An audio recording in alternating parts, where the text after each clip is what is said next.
Boom, and we should be live. Sorry, I am 11 minutes late. Software just crashed about 30 seconds before I was about to go live. So welcome everybody. Thank you very much for joining me, and welcome to this live Q&A. So I'm Chris Pell, and I'll be helping you with any IELTS questions that you have. So it's very, very simple.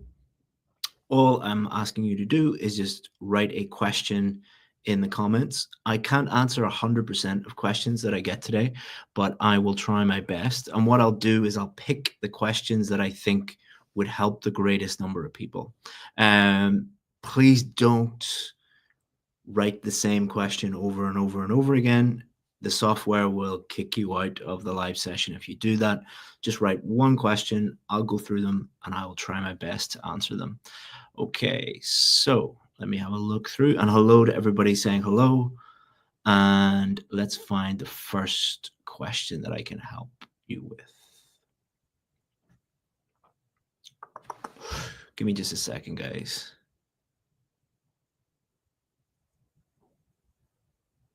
$487 people. Wow.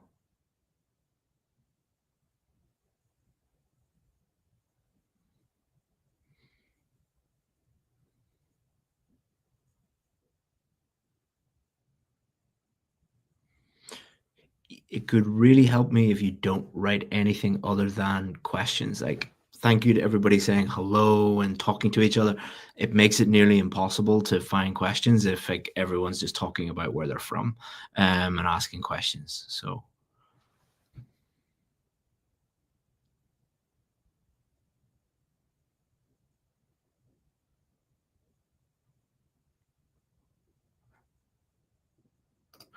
okay, first question comes from someone who I can't pronounce their name. I'm very sorry.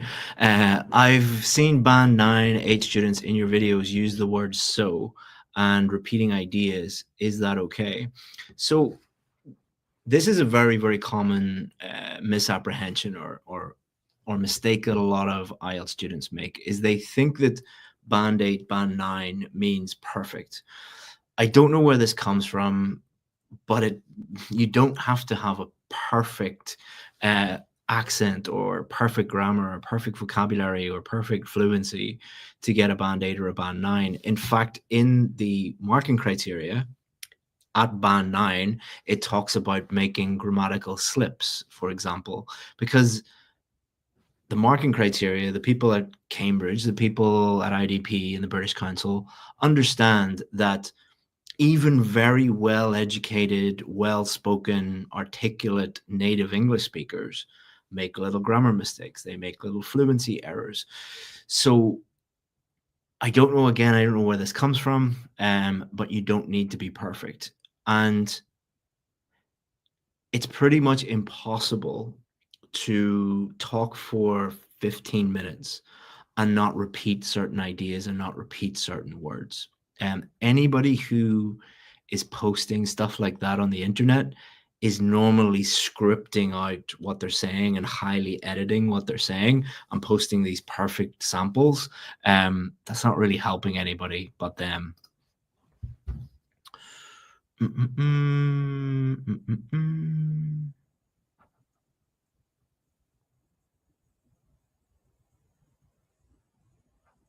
Next question comes from, hello, if I join the speaking live classes, will I be able to participate in all part one, part two during the classes and get feedback? I'm not really sure what you mean by that.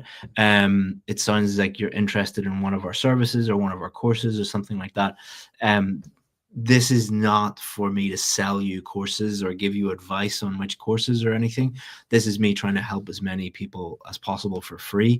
If you're interested in our paid courses, just email us and we'll talk to you about that. I just don't want to waste 730 people's time doing a sales negotiation with you. Okay. Next one from Yusuf. In writing task 2, how can we explain and extend our ideas well in body paragraphs? Any techniques or frameworks that could help us in an organized and structured way? Very, very good question. Excellent question. So the first thing that you want to do is, number one, always pick an idea that is possible for you to extend that idea. the problem that a lot of students have is they will try and pick a high level idea or an advanced idea or complicated idea. And that means that they don't really know much about that idea and they find it difficult to expand on that idea. So, my advice would be the first thing you need to do is instead of picking the highest level idea to put into your main body paragraphs, is pick the simplest idea or the most straightforward or the most obvious idea, because that's going to be the idea that is easy for you to develop and easy for you to extend. Then, once you have picked that idea, explain why you believe that to be true. Why do you think that? A good technique is, sorry if this sounds offensive, but it's just a little trick. Imagine you are writing to the dumbest person that you know. Like, pick, everybody knows someone who's not very intelligent. They're not bad people. They're not less than, less than us. It's just a little strategy. Pick that person and write to them as if you are explaining it to them. What that will force you to do is explain it fully and properly. Because what a lot of people do is they think that IELTS examiners are more intelligent than me. They're not.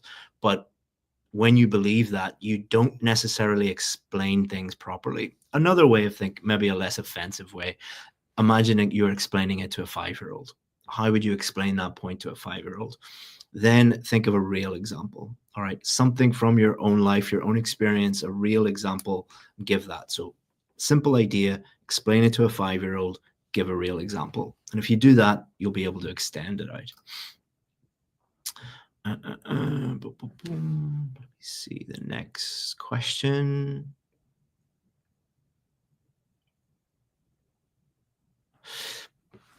Yin Yi, Chris, I have practiced speaking every day for half a year. I feel that my speaking has improved a lot, but my listening has been difficult to improve. Do you have any suggestions? This is going to sound really simple and really obvious, but listen, if you want to improve your listening, listen. If you want to improve your reading, read. It's not that complicated. It sounds as if you're really focusing on speaking. Just switch some of that time, some of that energy into listening. A good piece of advice would be pick something you enjoy listening to. So a podcast that not on IELTS, not on learning English, on a topic. It could be football or gardening or cooking or movies or music or whatever it is. And if you pick something you love to listen to, then you're going to do it consistently over a long period of time. So that's what I would suggest doing.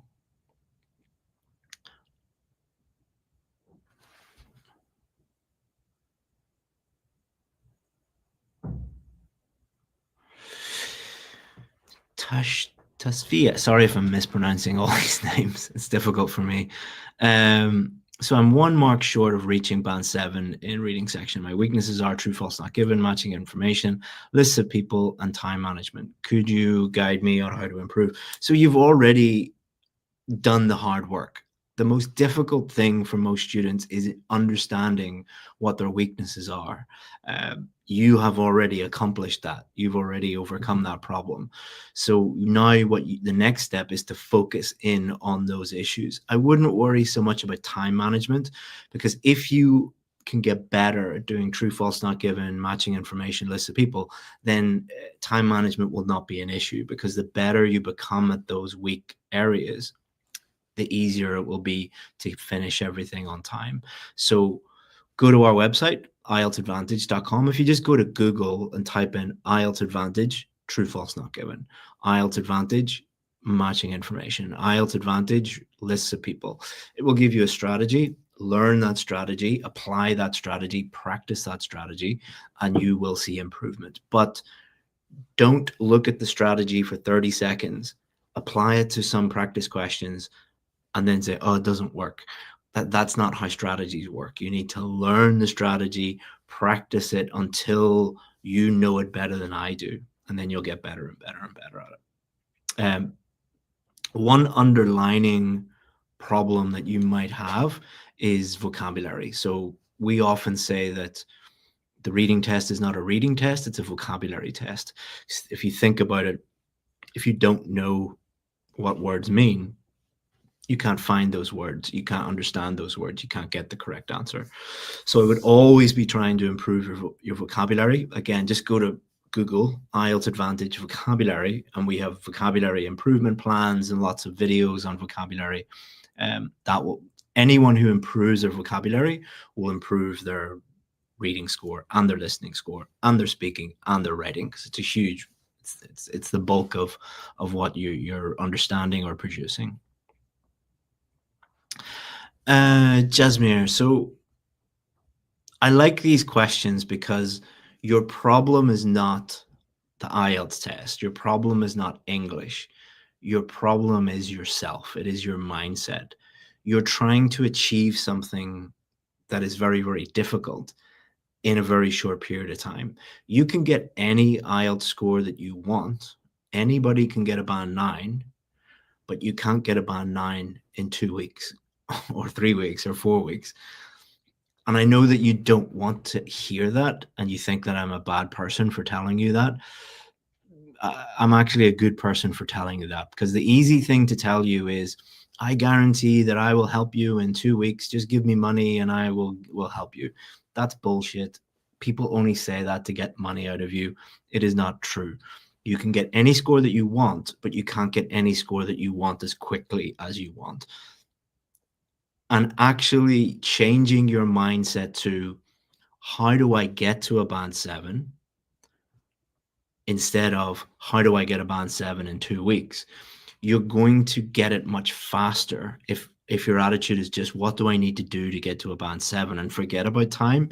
You will get there faster, because the people that say, can I get a band 7 in 2 weeks? What they do is they go online, search for tips and tricks and hacks, or they join a course that says, we guarantee success in 2 weeks. You know, your local IELTS test center or training center or whatever it is, and you fail the test.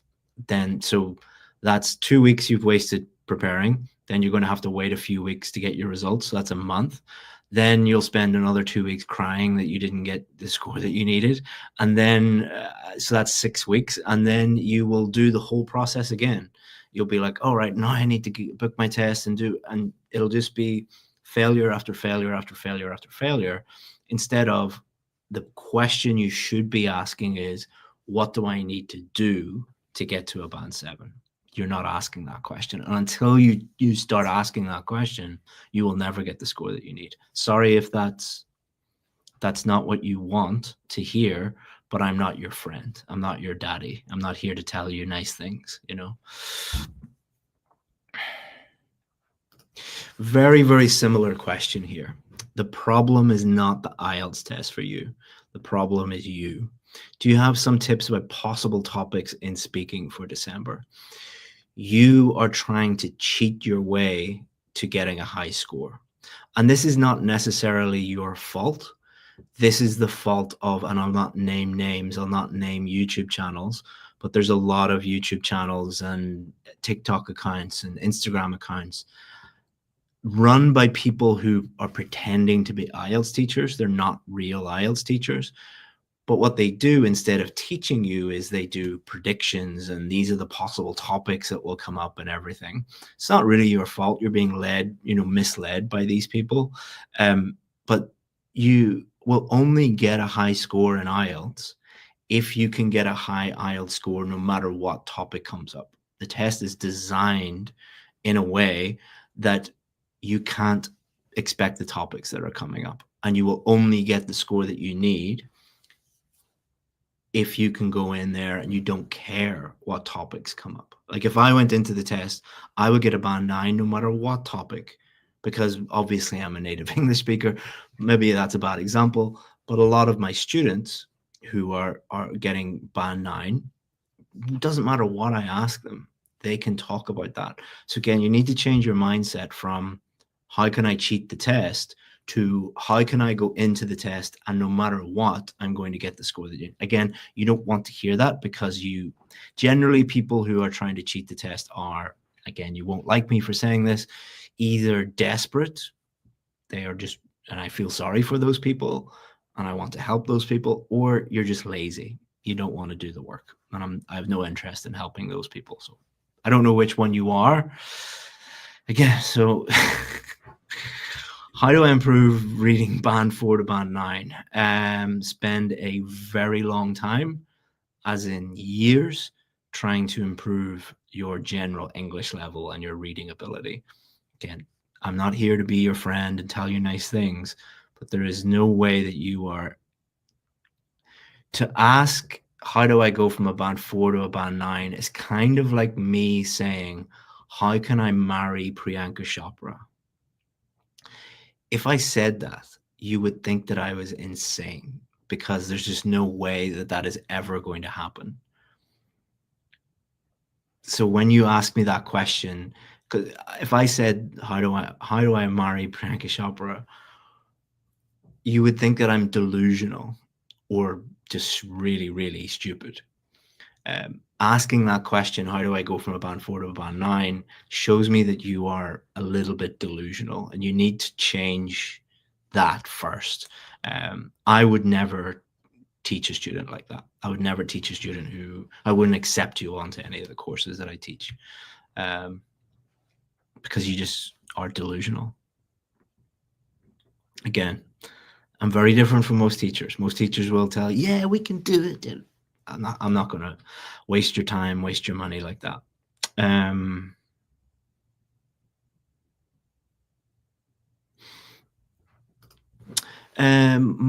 sorry, I do a lot of mumble during talking. I'm fluent, but when I stuck, I start to mumble. I used to have this problem when I was a kid. I would mumble a lot. I think it's to do with confidence. But the best advice that I give, so imagine you're I'm the examiner and you're facing me. You'll probably be, 4 to 6 feet away. Don't talk to me as if I'm sitting here. Talk to me as if I'm sitting behind that or at that wall. So that wall's like 10 feet behind me. Speak to the wall behind the examiner, not, and you will feel as if you're shouting at them, but the examiners don't really care and you won't be shouting, but it will force you to project your voice, which will force you to open your mouth. And that will help with mumbling. And then just generally preparation, the more preparation that you do, the better your score, the better your confidence is going to be. So preparation and speak behind them. Yeah, if you still have a problem, feel free to contact us. We'll give you some free advice and things like that. I always want to help people who have confidence issues and things like stutters and mumbling and stuff like that. We want to help you guys because it's often not your fault that's happened, you know. Um, Brotherhood, interesting name. Hello, I'd like to ask how the score of writing is calculated, as in based on the 4 marking criteria. Yeah, it's based on 4 marking criteria. It is based on grammar, vocabulary. I was going to say fluency and coherence, but that is speaking. Coherence and cohesion, and task achievement. All right, so those are the 4. So basically, you can sum those up. Are task achievement, did you understand and answer the question? All right, are your ideas relevant to what you're doing? Coherence and cohesion, is your essay clear and easy to understand, and your point that you're trying to make easy to understand, and is your essay well organized and structured? Grammar, did you use enough grammar and accurately? More importantly, accuracy. And vocabulary, do you have enough words to convey the meaning that you're trying to convey, and do you do so accurately? So that's it in a nutshell, but it's a little bit more complicated than that, but that's it summarized. I'm unable to understand different accents, and I'm unable to score 9 band in listening. Listen, a lot of you are obsessed with scoring band 9 in listening when you don't really need a band 9, or a lot of you are obsessed with getting a band 9 in general. Less than 1% of people in the world the people that do the test will get a band 9, and that's okay, because for the vast majority of you don't need a band 9. For example, even if you are a doctor, you only need a 7.5 overall to become a doctor in the UK or Canada or Australia. And most of you are not at that level. So you are wasting your time trying to achieve something that is kind of a useless goal. You can't do anything really with a band 9. The only people who show off that they got a band 9 are, people who want to become IELTS teachers. Generally, those people don't become very good IELTS teachers. Just because you have a band 9 doesn't mean that you know anything about teaching. How can I generate ideas in writing task 2? Follow this very, very simple system. Number 1, read the question carefully, understand what the question is asking you. Number 2, don't brainstorm. Don't try and think of as many different ideas as possible. Just look at the question and think, what is the most obvious, straightforward, simple idea? And that's you done. That's it. Don't make it more complicated than that.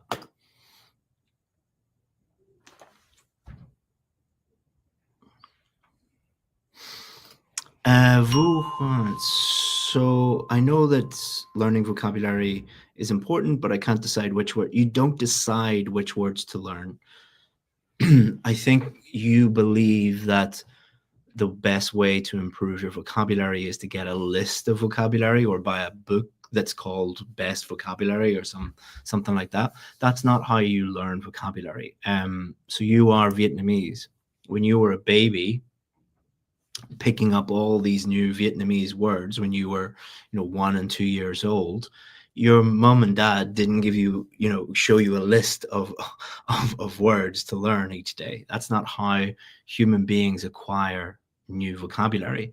How human beings learn new vocabulary naturally and effectively is they get exposed to the language through listening or reading. And when you hear a new word or you see a new word that you don't quite understand, you guess what that word means. You do that naturally, and then you check: does it actually mean does it actually have that meaning? And then you reuse that word. You repeat using that word, and you mess it up just like a baby does. And that's how you acquire vocabulary. That's basically summarized in our vocabulary improvement plan. Just Google IELTS Advantage Vocabulary Improvement Plan or IELTS Advantage Vocabulary, and it will take you to that plan that will show you how to effectively, but never learn vocabulary by looking at lists or getting books or, geez, the other day I seen, like these videos you see on YouTube is like 100, learn these 100 words. Like that's not the case at all. I have also seen some YouTubers like saying that they have identified the most common words in speaking and listening. That's not, let me tell you, that is nonsense.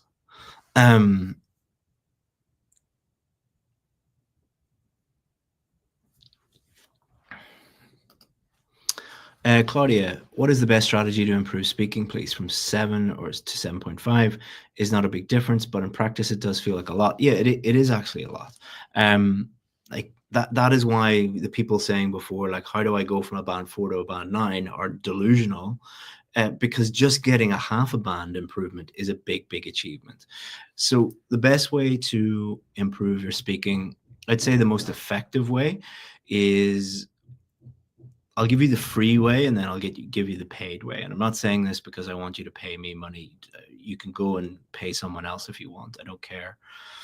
The free way is to go to our website, Google IELTS Advantage Speaking, join our free speaking course. Again, if you just Google it, you'll figure it out. Join our free speaking course.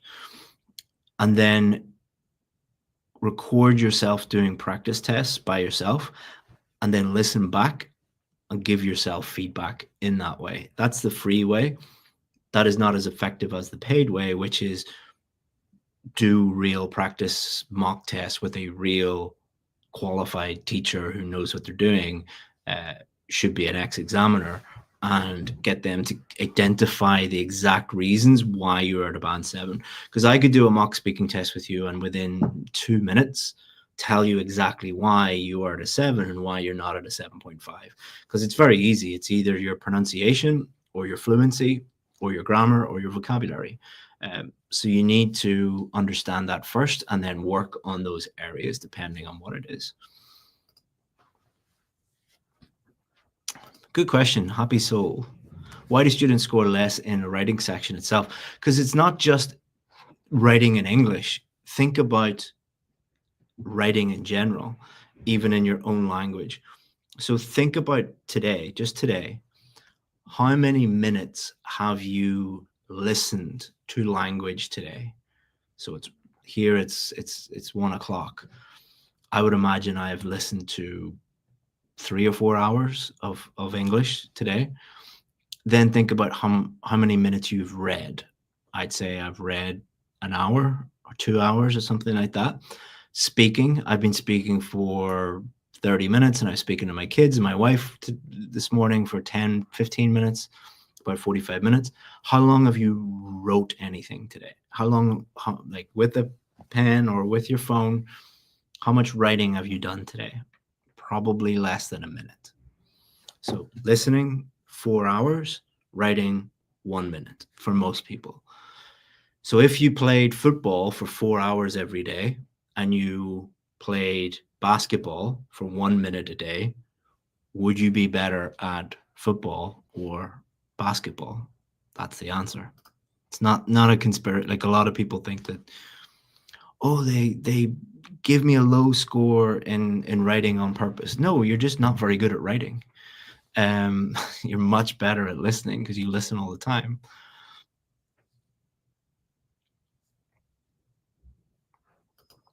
And Norman Jin, hi Chris, do you think years studied English while I registered for the IELTS exam influences the test difficulty? It doesn't influence the test difficulty. The test is always the same difficulty. That doesn't change. You change. The more you practice general English, the easier it will be for you. So I think a lot of people forget that the IELTS test is an English test. Again, I don't think this is your fault. I think there's so many test centers and YouTube channels and everything that really focus in on test strategy and test taking techniques and things like that. But all the strategy and all the techniques in the world are not really going to help you if your general level of English isn't high enough. So for the vast majority of people, the best way for you to improve your IELTS score is to go and improve your general level of English, and you can do that for free on the internet. It's not complicated, not difficult, not expensive.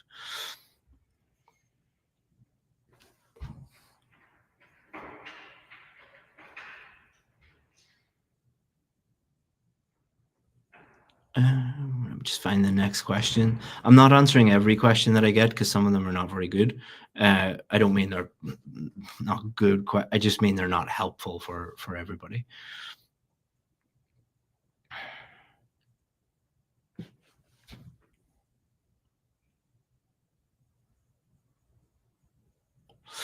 How to improve my writing from 5.5 to 6.5. My exam is on the 30th of November. So you've got about 2 weeks. You need to immediately hire a really good teacher who will give you really insightful feedback, tell you exactly why you're at a 5.5 and exactly how to improve to a 6.5. Normally, I would give you a free option, but because you want to do things quickly, what is that saying? You can do things good, quick, or cheap, but you can't have all three at the same time. You can have something that is good and cheap, but it's going to take a long time.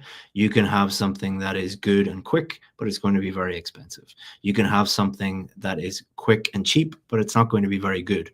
For nearly every service in the world, that is the case. So you can't what a lot of you want is a good service that is very fast and costs you zero or very little money. Doesn't exist.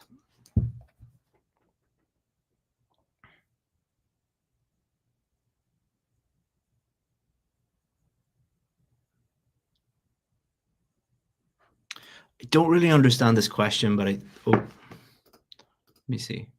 Hello, Chris. Is it good to book an interview date before booking an exam?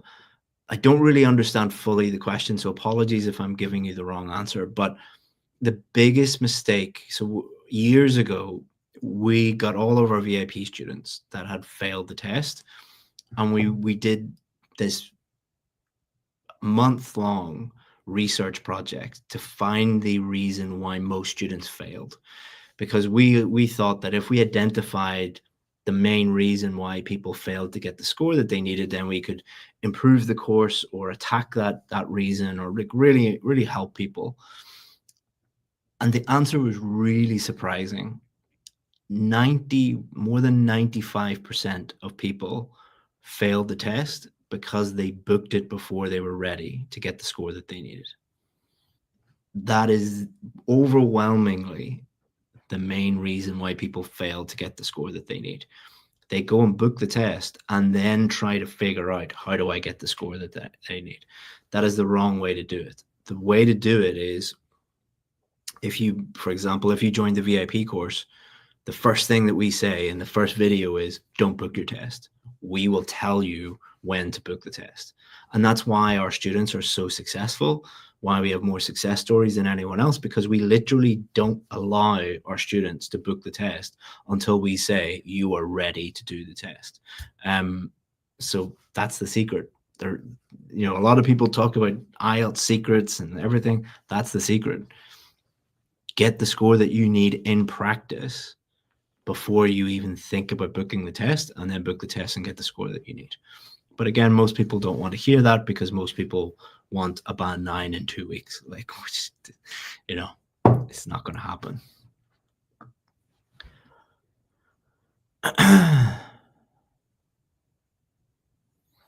First polite person. Sir, how are you today? I'm very well, thank you. Thank you for being the first polite person. I feel like I'm at a buffet, and everyone, those videos where you see people like trying to put as many things on the plate as possible. Just like, just help me. Like, first nice polite person. Thank you.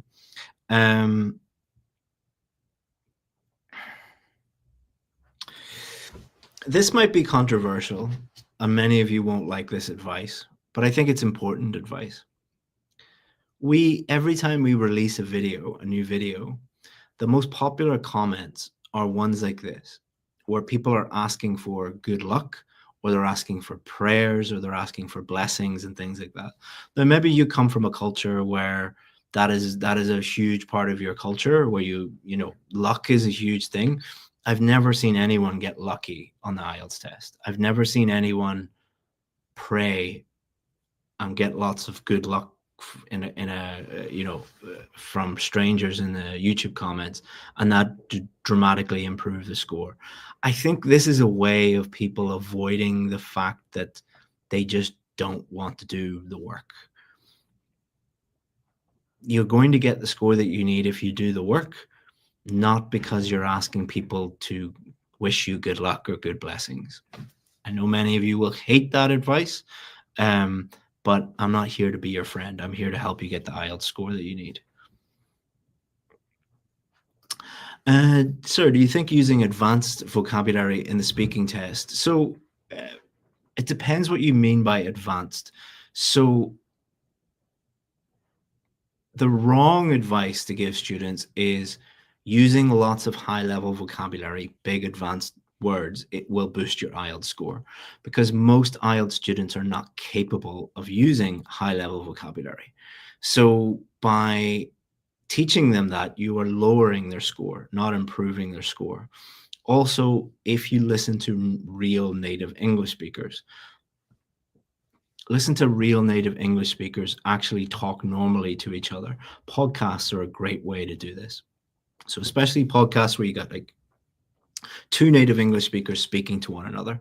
And even if they are very, very intelligent people, like for example, Lex Friedman often has top level scientists talking about stuff that, the cutting edge of stuff in science in the world. Listen to a few of the sentences that come out of their mouth and count the number of high-level words. You will be shocked at how few high-level advanced words they actually used. If these very intelligent, very articulate people don't use high-level language that much, would they get a low score? If you go and pick any book in the English language, just open any random page, highlight the advanced vocabulary, it'll be about 1, 2, 3% of the words. There are some of the best writers in the world. Would they get a low score in the IELTS test? So the best thing to do is use the words that you feel comfortable using to express yourself. Don't try to use words you don't really understand, but at the same time, always be trying to improve your vocabulary in different ways. But on test day, don't try and use words you don't understand because you're not capable of using them.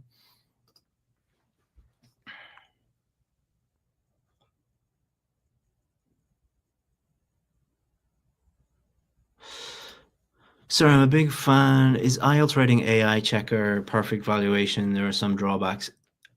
I have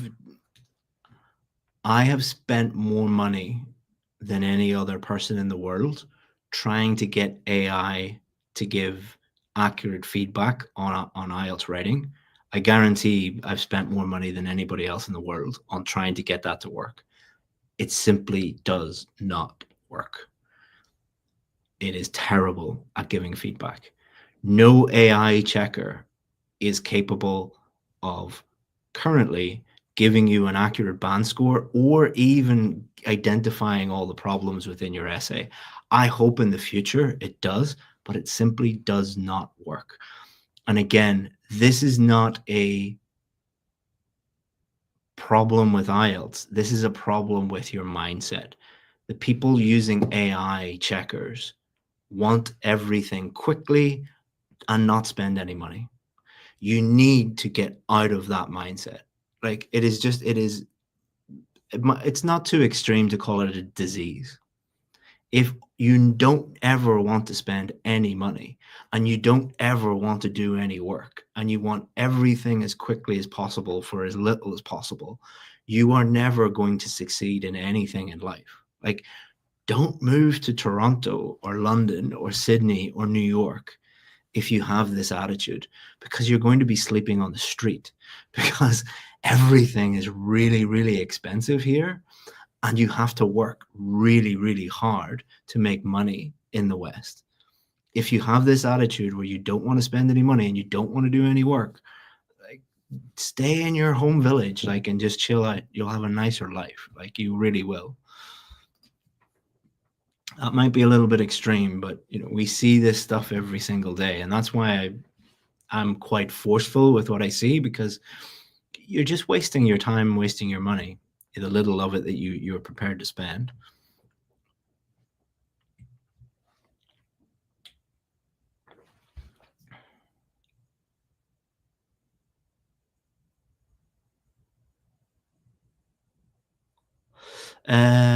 Toxic, toxic.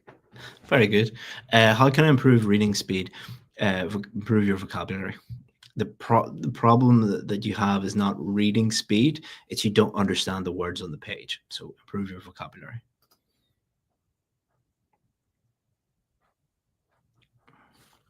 Again,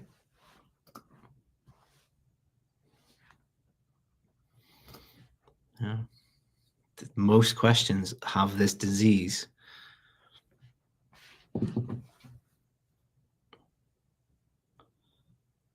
I've been doing this for more than 10 years. We get thousands of emails every day. Most questions are, how do I do it really, really quickly without any work or not without any money? Can't help you.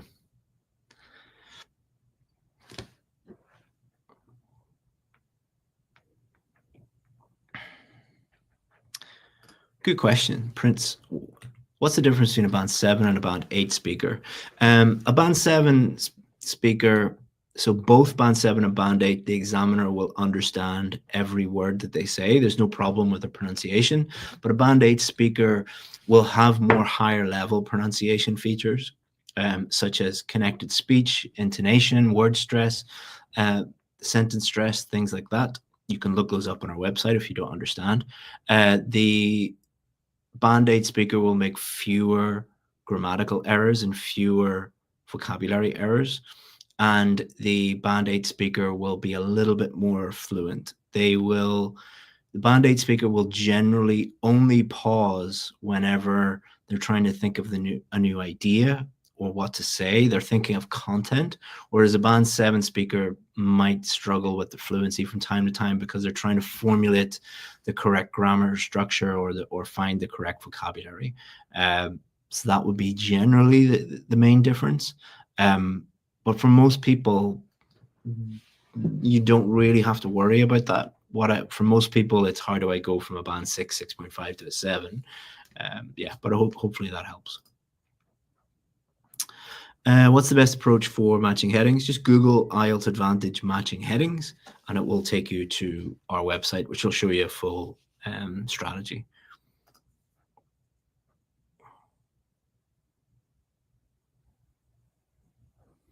Don't really understand this question. Is background information important in task 2? Don't really understand that question, but feel free to write it again so that I do understand it.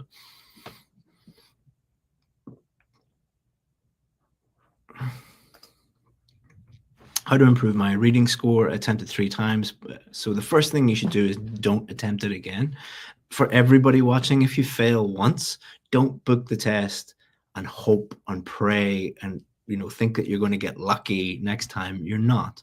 Like a lot of people complain about IELTS is expensive, but then they do the most expensive thing, which is repeating the test over and over and over again. Yeah, of course it's going to be expensive if you keep doing the test, without actually improving anything.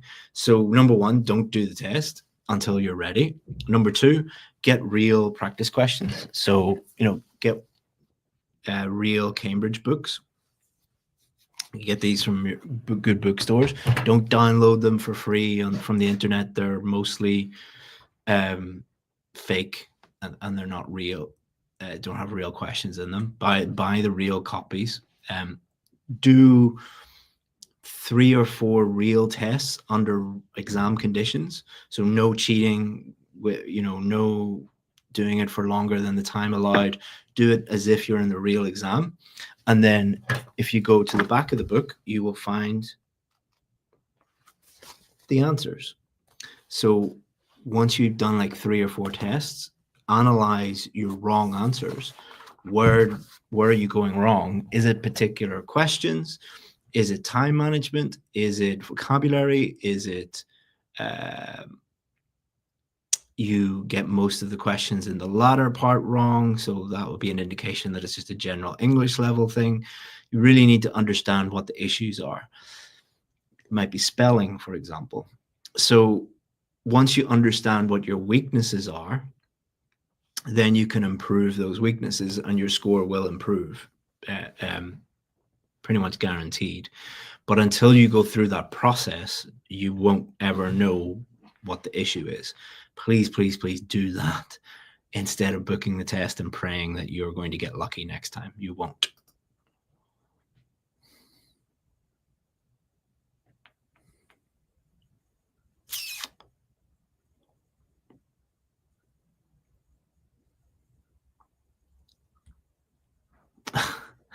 Is it possible to get 6 to 8 in 1 year, 1 month? Yes, that is a very good question.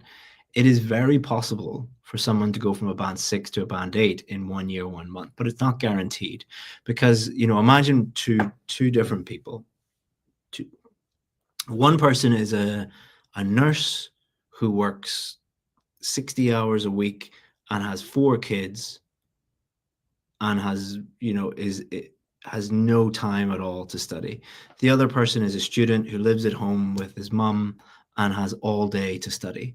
Those are 2 completely different people. Or imagine you have one person who is extremely dedicated, or you have someone who doesn't care really and doesn't really study and can't focus. So, one person is pretty much guaranteed. The other person, it's guaranteed that they will fail. It's not about time. It is about you and your personal circumstances.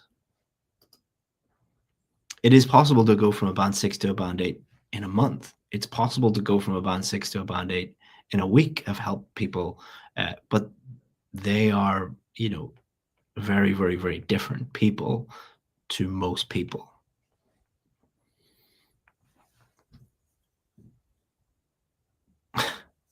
See?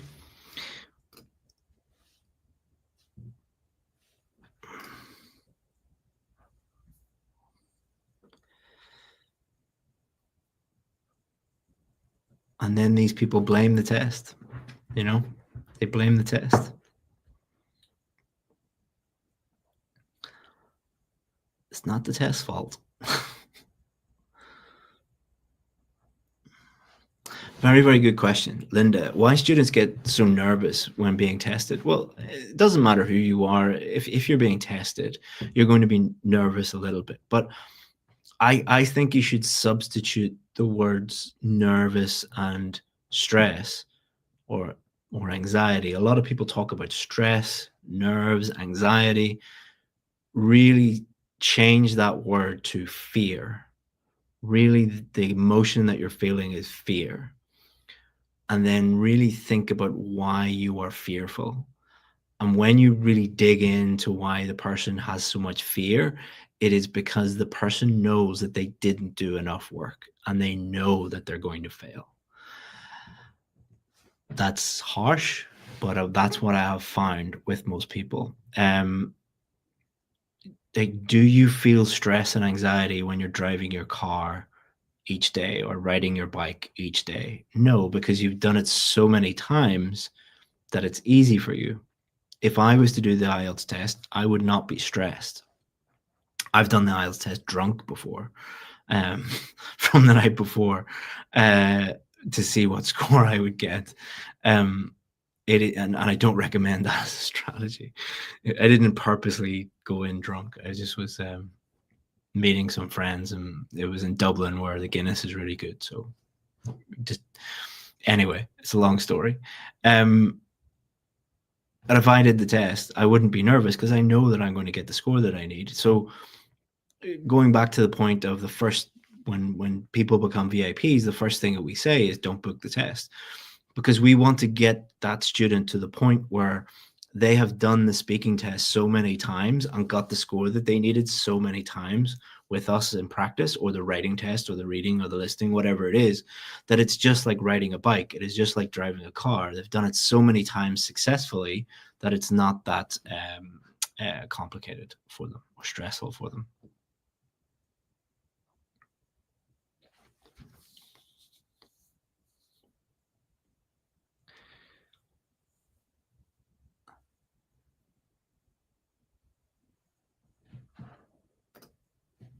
Chris, I want to take an exam in 2 days, my dad. What can I do in 2 days? Good luck. Good luck. Okay, I'll give you the serious answer. First of all, do not, so let's put that back up. First of all, do not spend the next 2 days studying, because no amount of study is going to improve your score at the moment.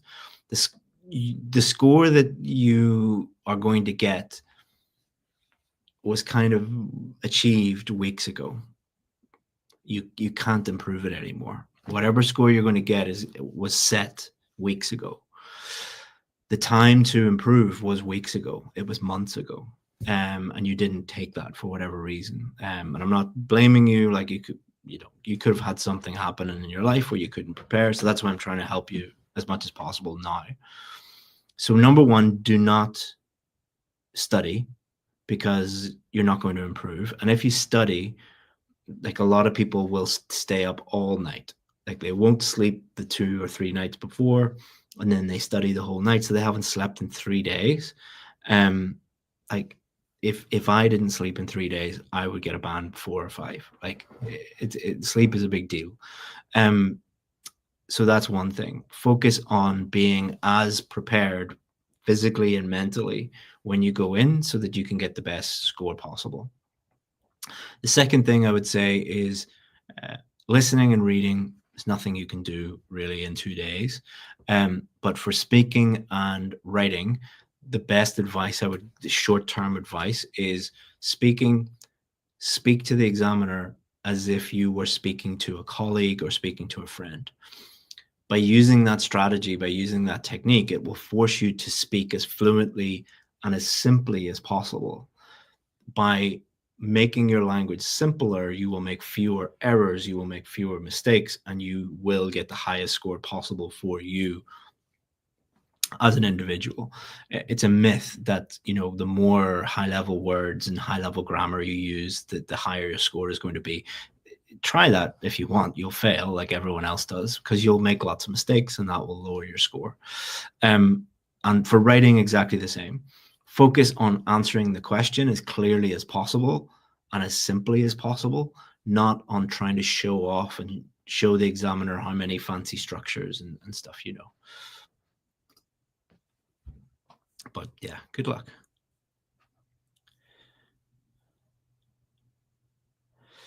I can't write an essay, but I know the structure. I don't know how to use words. So your problem, if you know the structure and you know what to do, but you don't have the words, you're focusing too much on IELTS preparation and not enough on improving your general level of English. Because what you're saying to me is your English just isn't good enough.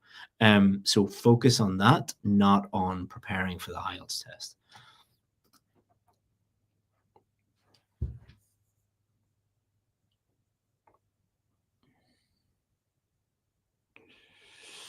Okay. How can I be confident while speaking? Very, very, again, are you confident tying your shoelaces? Are you confident driving a car? Are you confident ri- riding a bike? You have tied your shoelaces, rode a bike, hopefully, drove a car so many times that you are completely confident. It is about repetition and putting in the reps and putting in the work. There's no magic formula for becoming more confident. Like, if you see a man or a woman and they are really, really confident, chances are that that person has gone through some tough times. They have they have put in a lot of work. It's extremely rare to meet somebody who is very confident that hasn't put in the reps and worked hard at life in general.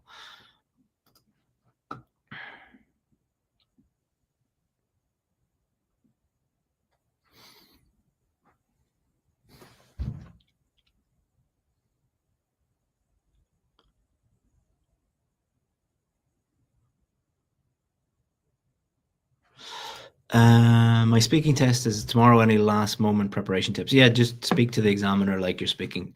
Imagine you're speaking to a friend or a colleague, or imagine it's your first day in a new English class. How would you speak to the other students? Don't try and show off.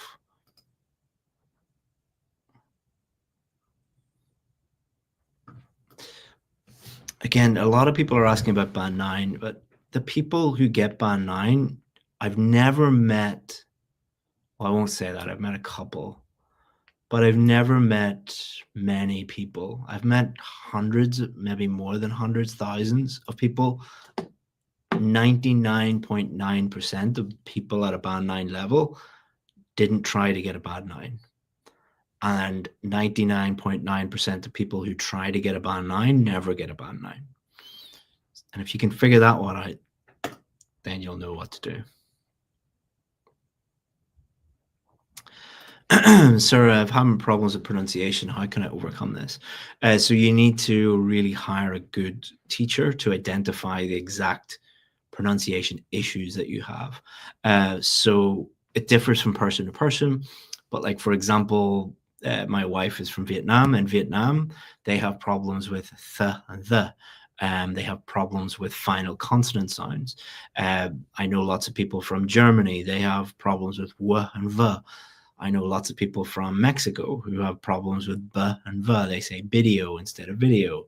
So everybody has different pronunciation issues. You need to understand yours and then fix those issues.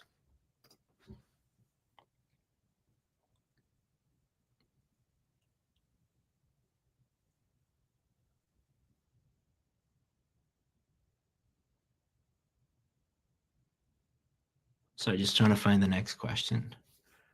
Some of these questions are interesting. Please don't write the same question over and over and over again. The system detects that and it boots you out automatically. It's not it's YouTube's. YouTube has a asshole detection software, because if you ask the same question again and again and again, YouTube just knows you're being an asshole, so it kicks you out. And if you don't think you are, imagine being in a real classroom and you keep just shouting the same question again and again and again and again. What would people say about you?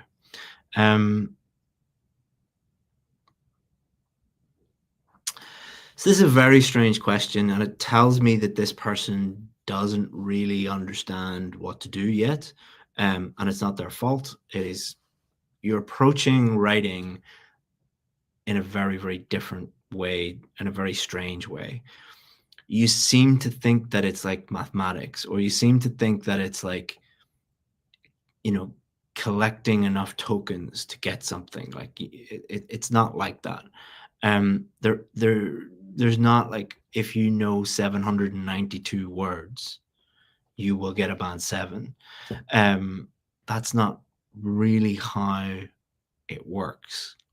I would focus more. The question you need to ask is, how do I become better at writing? How do I improve my general level of English? How do I improve my ability to communicate in English? Those are far better questions and will lead you down better paths than thinking, how many exact words do I need to know?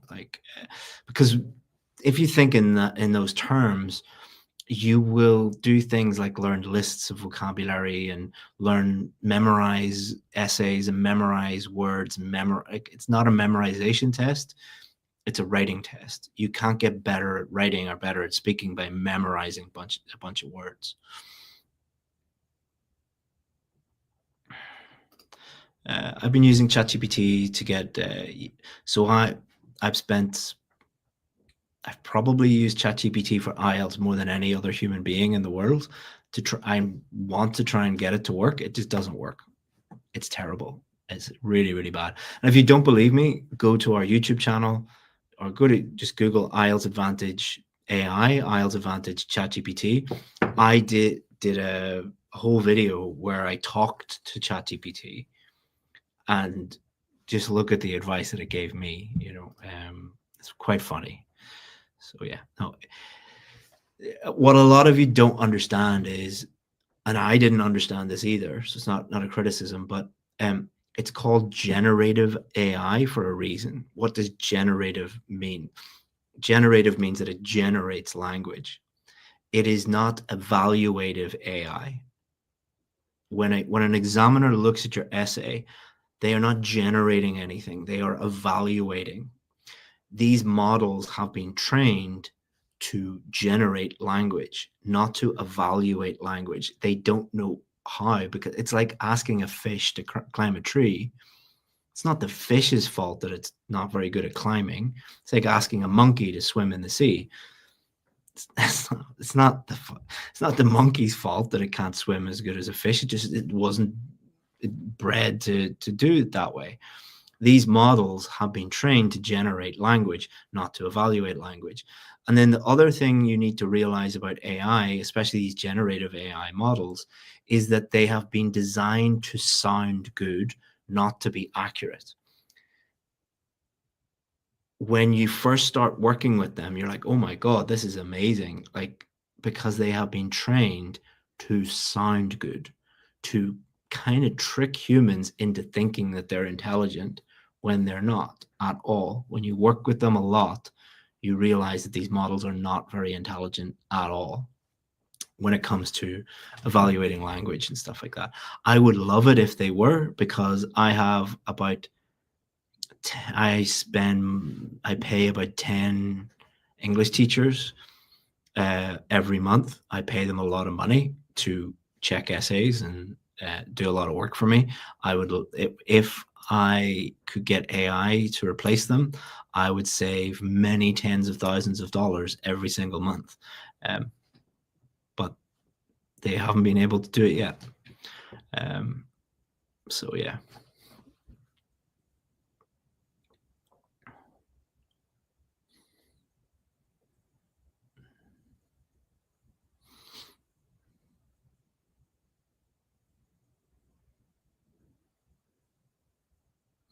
Again, just keep getting the same questions. How do I achieve something really difficult in a very short period of time? So do you see why I don't get angry, I don't get annoyed, but why I'm very forceful about making this point? Because we see this sort of stuff every single day, and this is the big problem. It's not the IELTS test, it's not your English ability. It is wanting things in a very short period of time without doing much work.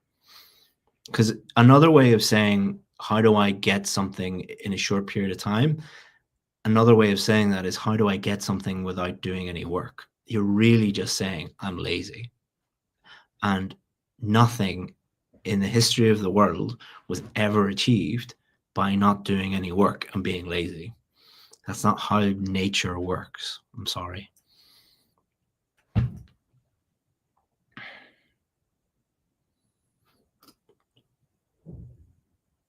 Congratulations. I got 7 in speaking a week ago. Excellent. Congratulations.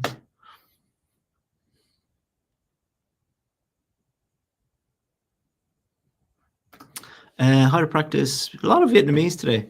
It's late for you guys. It's like 9 o'clock or something. How to practice speaking daily. Record yourself to speak into your phone and listen back. That's one way of doing it. Or sign up for a class and speak with other students.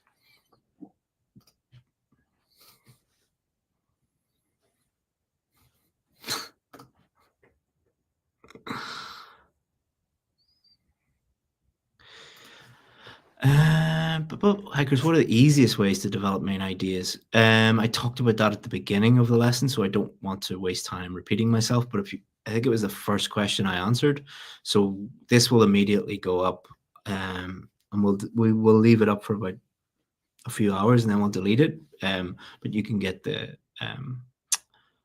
at the beginning when it's up. Sorry, my brain is starting to shut down.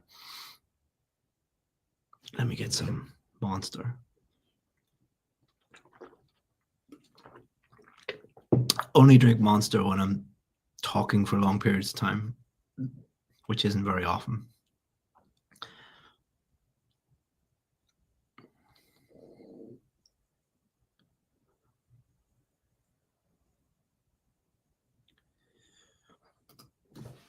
Some IELTS examiners said IELTS speaking is not to be casual. Okay, so you need to be very careful with anyone who tells you that they're an examiner. So when you actually become an examiner, you have to sign a contract with the British Council or IDP, which says you are never allowed to tell anybody that you were an examiner.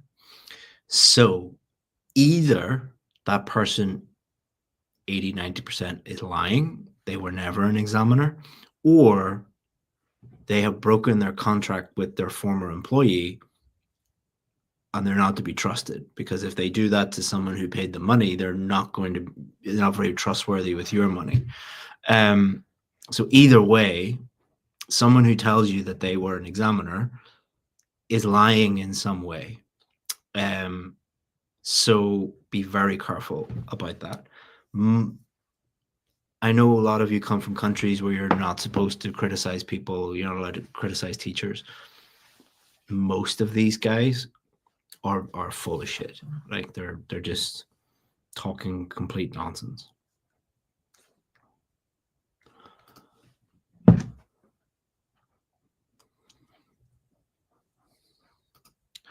How can we avoid hesitation and self-correction? So they're two different things. Hesitation is when you Trying to think of the correct thing. So there's generally two parts of hesitation.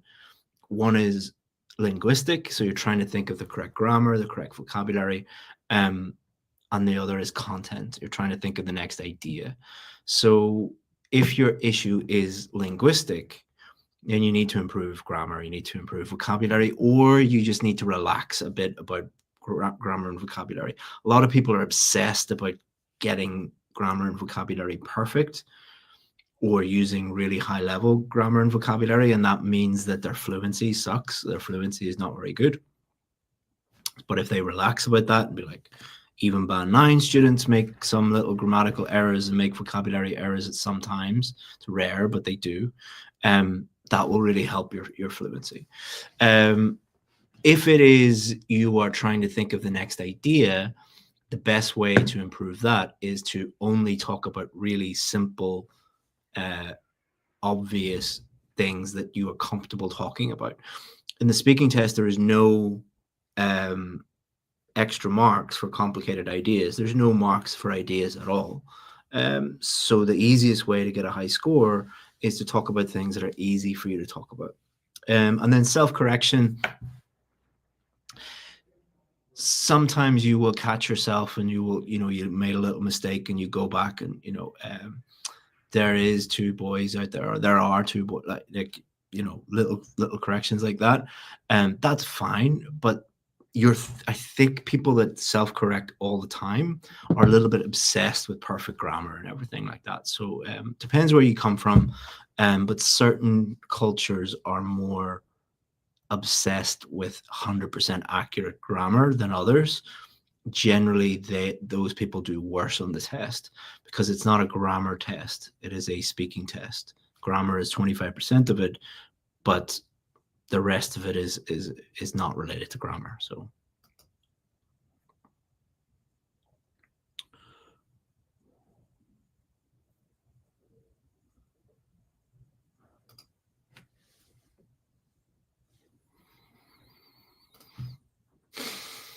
see what I mean? See what I mean?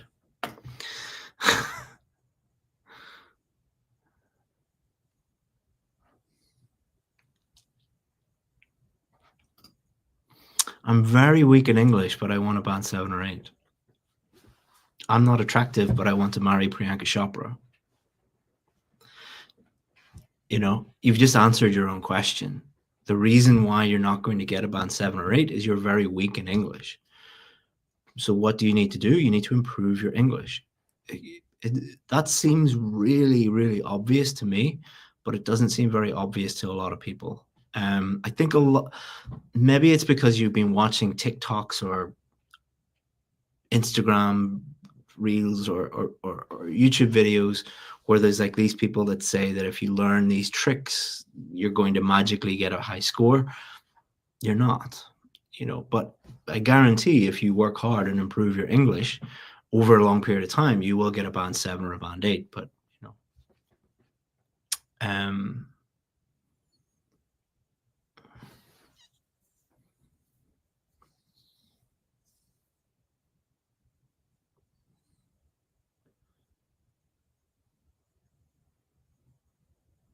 I'm a lot different when I'm talking live, huh? Than the edited videos. A little bit harsher.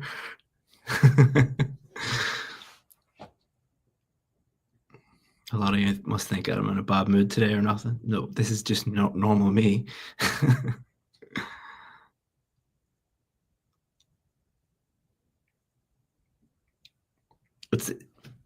I'm Irish, so I know it's different in different cultures, but generally in Ireland, how we teach each other, the education system, and generally how coaches are and teachers are, is it's better, you have to be cruel to be kind. It's better to be honest with somebody.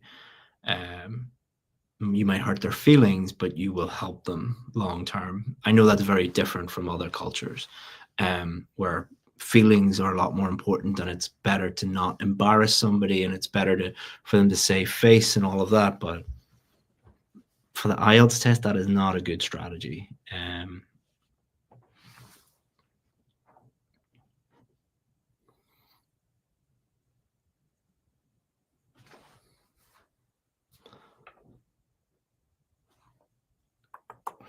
Just trying to find the next question.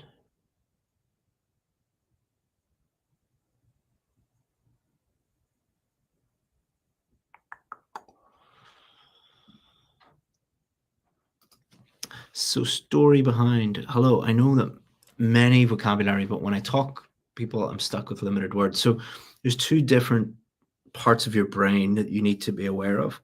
One is your active vocabulary and one is your passive vocabulary. Your passive vocabulary are words that you know.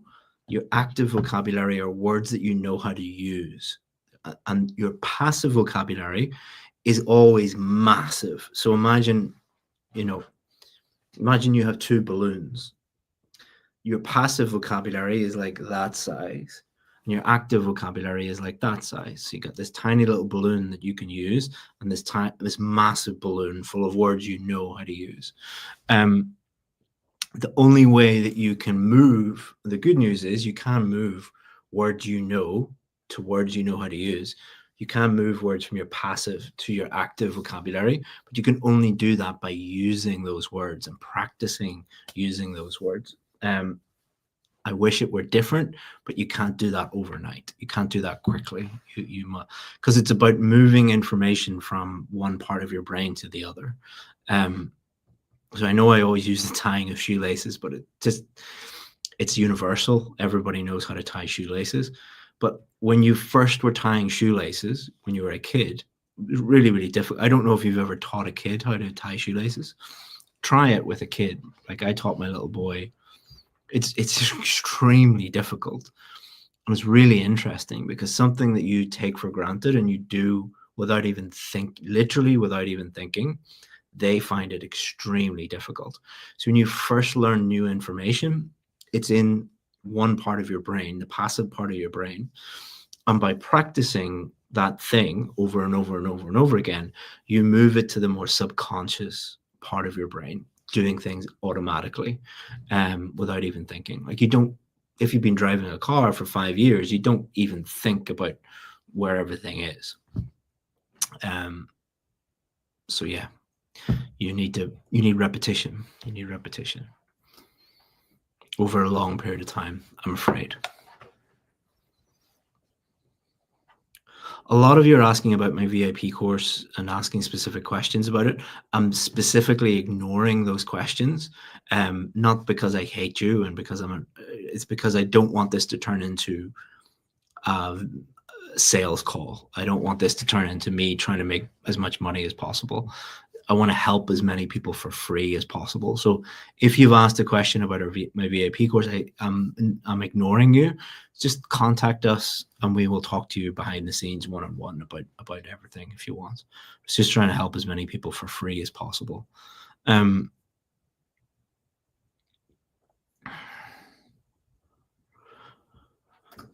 Good question, Dr. Mohammed.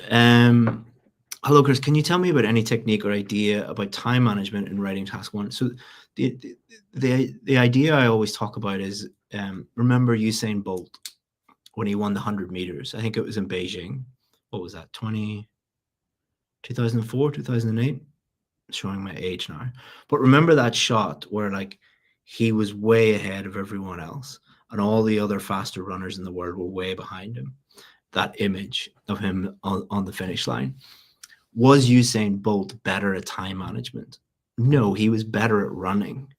So our students, our VIP students, don't have any issues with time management for writing, not because we don't teach them any time management. There is nothing about time management on our writing course. We teach them to become better at writing. If you become better at writing, time management disappears. So like I did the test, for example, I did the reading test and I finished after 20 minutes, not because I'm smarter than anybody else. It's because I'm a native English speaker and I read all the time. Like I read in my my time, like my free time, I read maybe 100 books a year or more. I'm really, really good at reading. I'm not good at many other things, but I'm very good at reading. Now, I didn't study any time management to finish the reading test in 20 minutes. I just became really, really good at reading. So that's how you do it.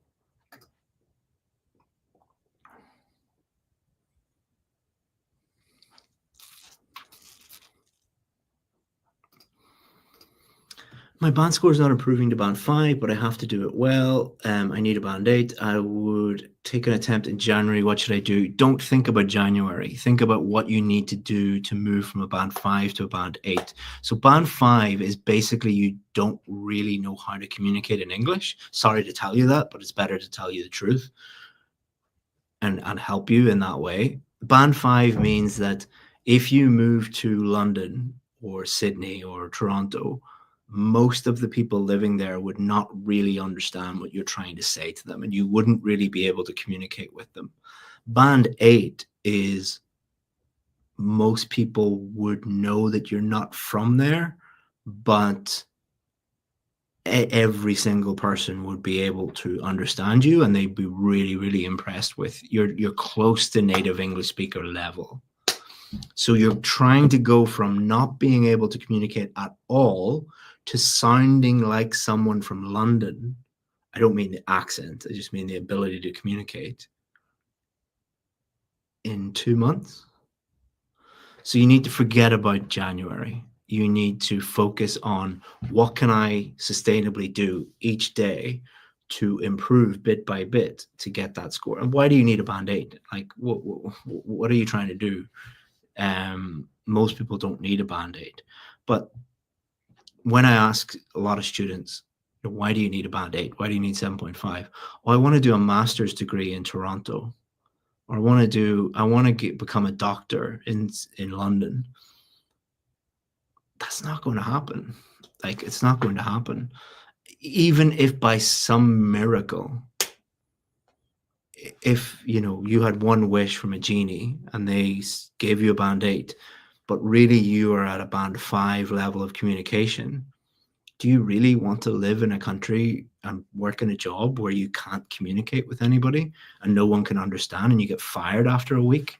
Or you join a master's program and you have no idea what any of the other teachers or the students are saying to you, and you quit after a month because it may as well be in Swahili. Like, it's a silly thing to want. So forget about January and focus on what you need to do each day, which is just improve your general level of English a little bit each day. How do you do that? You use English. You listen to English every day. You read English every day. You speak it every day. You write a little bit every day. You can do that yourself for free at home, or using YouTube, or using all the things that you can do online these days. Or you can join a class that's a really good teacher that improves general English. I don't do that. And then once you get to that level and you want to improve your IELTS score, then come to us and we'll help you out. Again, I know I sound incredibly harsh, but if my wife was doing the test, or my son was doing the test, or my mother was doing the test, this is the advice that I would want them to hear. I wouldn't want them going to some guy who says, like, yeah, give me $500. I guarantee that will bring you from 5 to 8 and 2. Like, that is a scam artist. Like, and you have lost money and lost time. And most people give up on moving and improving. Like, most people can move to a new country, do a degree, get a better job, all of these things that we help people with. But the one time that you get scammed and you fail and you lose all your money, then you will give up and that's your dream gone. So I know a lot of people think, like, he's being very negative, he's not helping people. This is how I'm trying to help you. Like, what is the alternative that I'd say, yeah, you can do it. Let's go. I'll get my pom-poms out and I can be a cheerleader. Good for you. Let's go. With a bit of luck and, we'll get there. Like, no. Someone gave a super chat. Thank you so much. Please don't give super chats to me. I don't need the money. A lot of you need the money more than me. Please don't give super chats. I also don't see them sometimes, and then people get angry with me. Thank you. I really appreciate it. If you want to give money to me, give it to a charity, and pick a charity and give it to the charity. There's poor people in the world that really need help. Don't give it to me. I don't need your money. I really don't.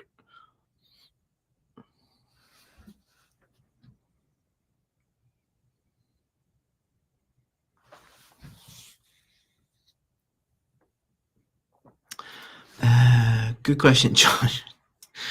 Are you coming to the Premier League? Do you need a high IELTS score?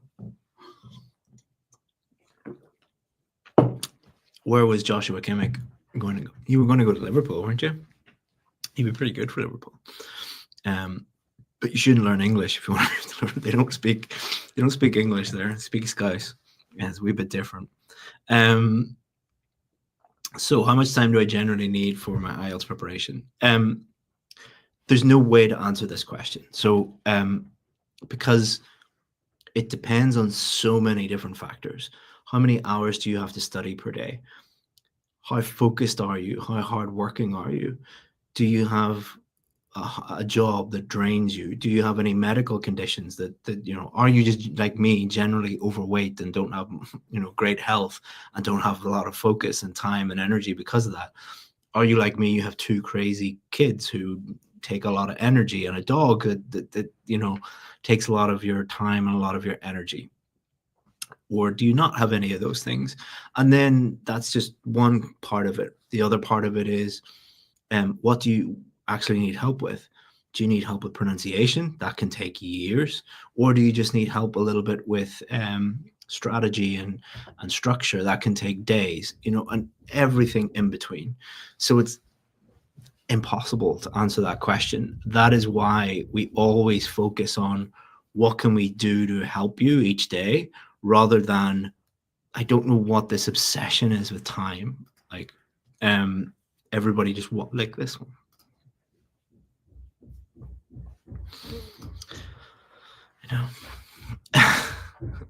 Why are people so obsessed with time?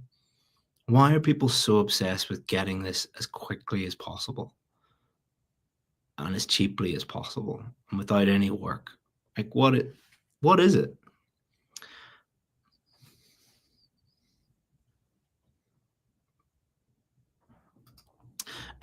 How to reduce pause and hesitation while speaking?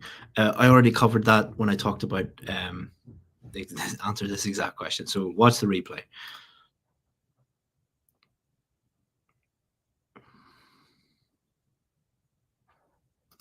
Memorizing vocabulary is must to develop in reading. No, don't memorize vocabulary at all. Improve your vocabulary. Don't memorize vocabulary.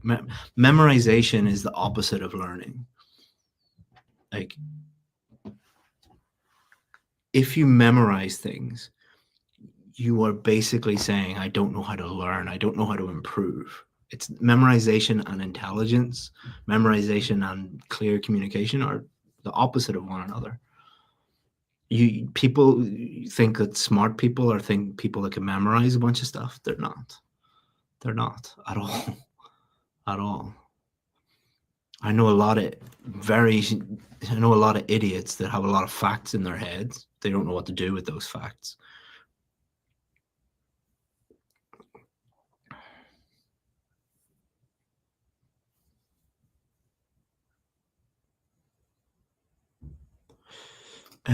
Does the written exam require us to have a number of words? What if we do not reach the required number?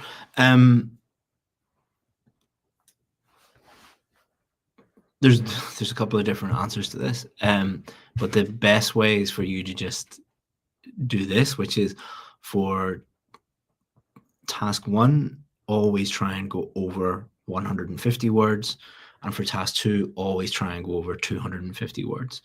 The sweet spot is generally task 1 between 160 and 200 words, and for task 2 between 260 and 300 words. That's quite a wide spread. you don't get extra marks for extra words, and you don't get a certain score for having a certain number of words. But if you go under 150 for task one and under 250 for task two, then generally you haven't developed your writing enough.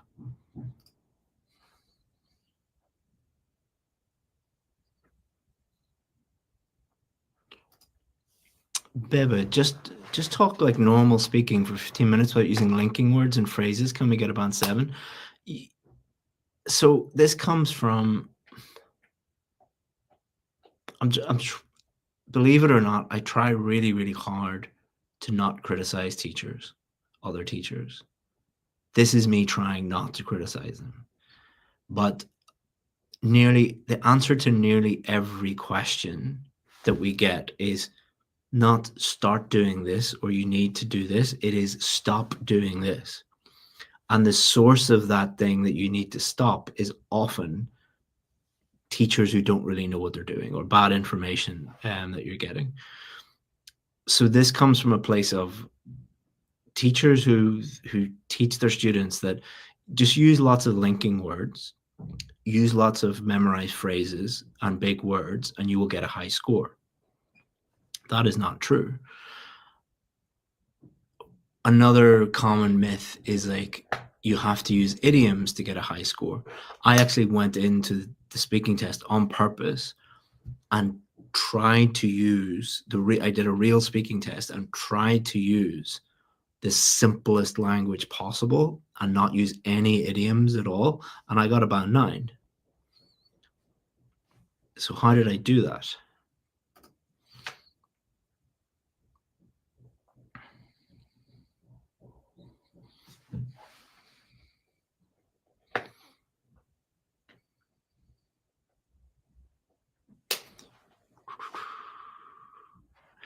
Good question. What should we do if we get some topics that we don't know anything about the topic? So I'll give you the practical advice, and then I'll give you the more mindset advice, as I always do. So the practical advice is feel free to explain to the examiner, I don't know anything about this. So like a really extreme example was I was working with a student and I was asking them about music. And in their country, music is banned. Don't comment in the comments, but like just they weren't allowed to play music. And when I asked her that question, I was like, have you ever played a musical instrument? She just like felt very, very uncomfortable, didn't want to talk about it. And the examiner doesn't know that. The examiner doesn't have any background information on you. So what we did with her was just explain to the examiner that, in my country, blah, blah, blah, blah, blah, we don't have any music. And what the examiner will do then is they will steer the topic away from that topic and talk about something else. But unless you tell them that, then, and by the way, don't use this as a silly tactic to like, what is your name? I'm afraid I cannot talk about that. In my country, we don't have names, or like, don't use it that way. But just you be honest with them. Just explain that. Another example was, I remember one of the topics was about, it's very common in the West, gap years. Like in between high school and university, people will go traveling around India and Thailand to find themselves, and and things like that. But for someone from, for example, Vietnam or China or something like that, is a completely alien concept. Like it just doesn't exist. So what you can do in that scenario is you can ask them what do you mean by gap year? Oh, in certain countries, some people between high school and university, they go traveling or they volunteer or they go and work. It's called a gap year. Oh, okay. I don't know anything about that. And explain why you don't know anything about that. So that's the practical advice that I would give you. But the more high level 30,000 foot view is, it's highly unlikely that you will get one of these topics that you know nothing about. If you look at real questions from real real practice tests. They're specifically and intentionally designed so that anybody from any country can relate to it and talk about it. So, for example, it could be, tell me about a time when you helped someone with a problem. Doesn't matter if you're from Mozambique or Barbados or Beijing. Everyone has helped someone with a problem from time to time. Or tell me about a challenge that you've had in your life. Or let's discuss, things that everybody has done, like read a book. Like, ever, even if you've never read a book, you know what a book is, like, hopefully. Maybe you shouldn't be doing the IELTS test if you don't know what a book is. And what you can do is you can take those topics and steer it towards things you feel very comfortable talking about. Like, I was doing tests with people last week, and that it came up about a was it feedback that you have given another person? And he was like, I don't know, I'm not really good at giving feedback. I said, well, what are you good at? He's like, what is your passion? My big passion is about movies. I want to be a movie director. I want to work in the movies. It's like, well, have you ever gotten feedback from someone about your movie career? It's like, yeah, all the time. My dad, my brothers tell me about that. It's like, okay, just flip it around. Talk about that. Talk about a topic you know a lot about. So he was like, I know a guy who wants to be a film director, but he's a little bit naive and he doesn't know anything about cinematography and he doesn't know anything about lighting. And he's using all this amazing vocabulary and was able to speak about it very fluently by taking a topic that he said he knew nothing about and then steering it towards something he knew a lot about. So, but highly unlikely. It's kind of like saying, what if I get on an airplane and it crashes? Possible, yes. Probable, no.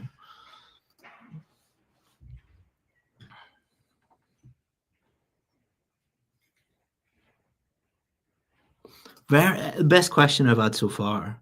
And you have my favorite animal as your avatar, penguins. I love penguins. Penguins and donkeys are my favorite, and dogs. I like dogs too. What mindset should I have while giving my IELTS test, especially in writing and speaking? The mindset you need to have. So you need to stop doing one thing related to mindset and you need to start doing another. The thing you need to stop is stop showing off. Stop trying to show the examiner how amazing your vocabulary is, your grammar is, your structures are. If you do that, you are going to get a low score. Everybody does. Instead, have the mindset of, how do I clearly communicate with the examiner? Focus not on complexity, focus on clarity. I didn't say simple.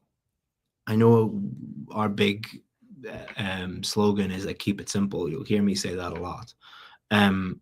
But focus on clear communication, clearly answering the questions that the examiner is asking you or that you see on the paper in front of you. If you do that, your scores will dramatically improve. And if you don't believe me, why do our students get higher scores than any other course in the entire world?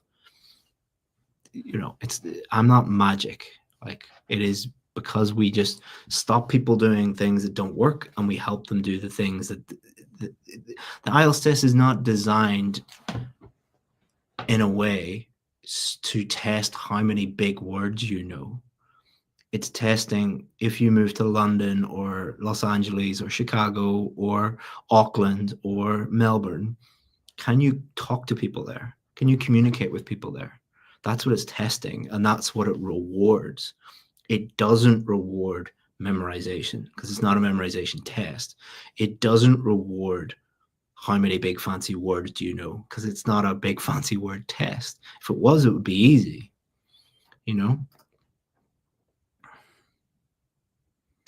Wow, I'll be speaking for nearly 2 hours.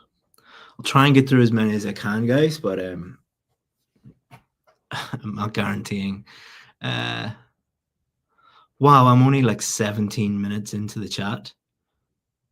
That was asked at 1:17 and it's 2:45. So there's a lot of questions I haven't answered.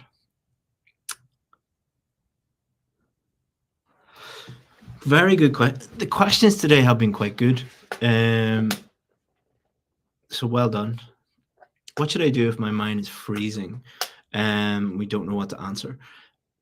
So I think that when I speak to students and their mind freezes, they're you're trying to do too many things at the same time. It's like opening too many tabs on your computer at the same time. You need to get out of your own way and make it easier for yourself. You can do that, for example, in the speaking test by only talking about easy things to talk about, only talk about things that you're comfortable talking about, steer it towards topics you feel um, comfortable talking about. You don't get any extra marks for big, complicated ideas. Same with writing. Writing ideas are assessed, but it's not about how complex the idea is. It's how effective the idea is, and how effective the idea is at answering the question. And those are always the simplest ideas. So just make your life easier. You know, I was working with students last week, and what I was saying to them, like, a lot of you, it's like you're in the Olympics and you're running the 100 meters, but you get to the 100 meters and you keep running. You're like making your you're making your life just way more difficult than it needs to be.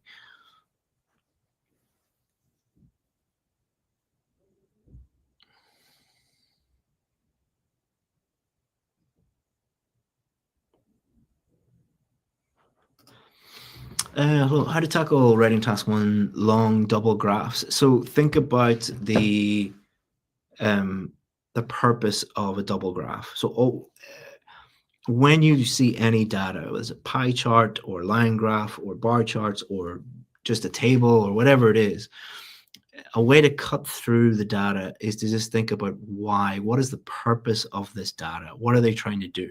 So why would somebody show you two graphs beside each other? Why would they do that? They would do it to compare each of the graphs. So what you should do is, instead of go, oh my God, there's two graphs, there's so much information, just think, why are they showing me this? So for example, let's say it was one graph showing how many tourists visited Florida versus how many tourists visited New York. Why are they showing you those two graphs? Because number of tourists visiting Florida is going to be very different from New York, and that you want to show the differences.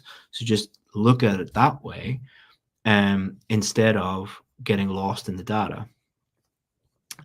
Another little thing that really helps students is, don't do task one first, do task one last.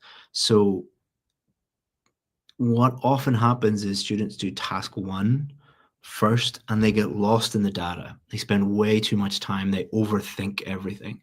Then they start writing and they're like, oh my God, I've only got 30 minutes or 20 minutes left. And then you've not only messed up task one, but it's impossible to get a good score for task two because you don't have time. But if you do task two first and nail it in 35, 40 minutes, you will only have 20 minutes for task one. But what that will force you to do is just cut through all the nonsense. And it's students tend to do better in task one when they have less time, because our brains, if you give our brains too much time to look at data, it's called paralysis by analysis. I get this. I look at data all the time for YouTube and stuff like that, and you can get lost in it. But if you set a time limit, and by doing task one last, you create a natural time limit, we tend to find things a lot quicker. So just look at the data for a few minutes, start writing, and get going with it.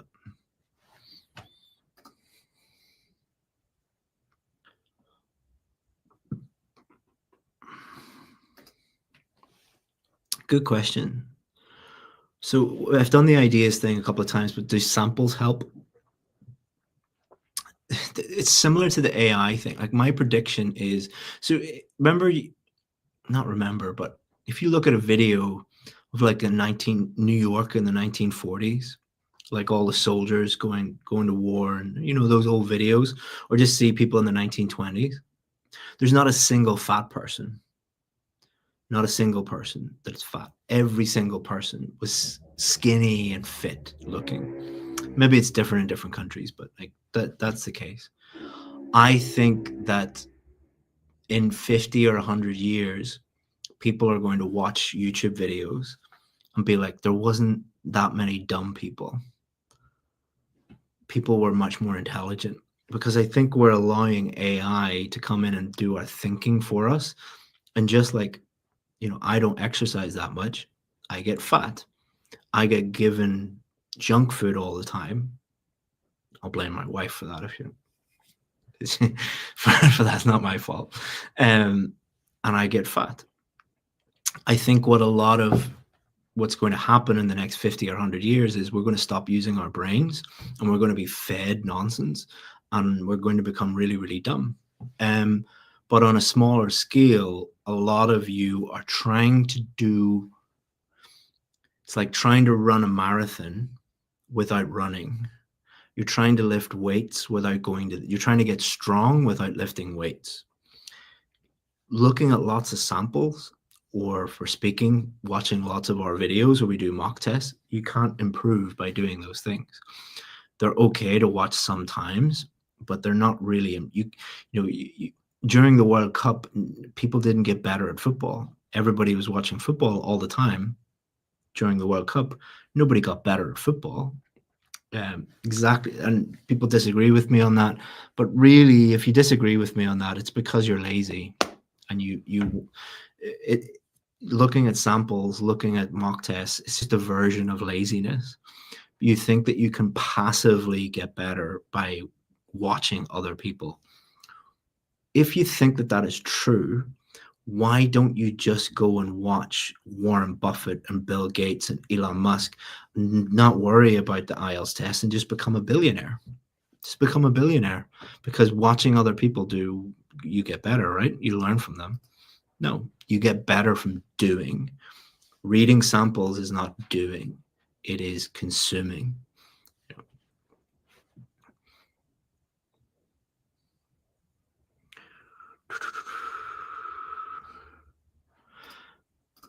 How to simplify my answers in speaking tests? I would really need to talk to you one-on-one to find out why you think complicated answers are good, or why you think use it. But again, I don't like criticizing teachers, but normally it comes down to you have been consuming lots of information from people that tell you that things are complicated and you need to use high-level stuff. And you have a fear of simplifying stuff. Like a lot of the questions that we get on a daily basis are, is it okay to use simple words? Is it okay to use simple structures? Is it okay to use simple? They have this fear that they're going to fail. And like most of these people that ask these questions, when you say, how many times have you failed the test? Oh, I failed it 6 times. And out of those 6 times, what strategy did you? Oh, I've always tried to use really complicated words. Like, we're getting into the realms of you failing an IQ test here, not a speaking test,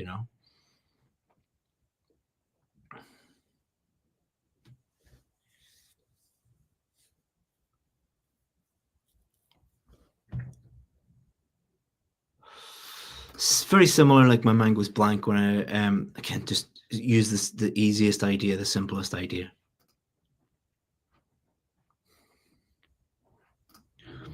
I have a speaking test tomorrow. Good luck. Good luck. I'm glad your question is not how can I improve in 24 hours, but like, yeah.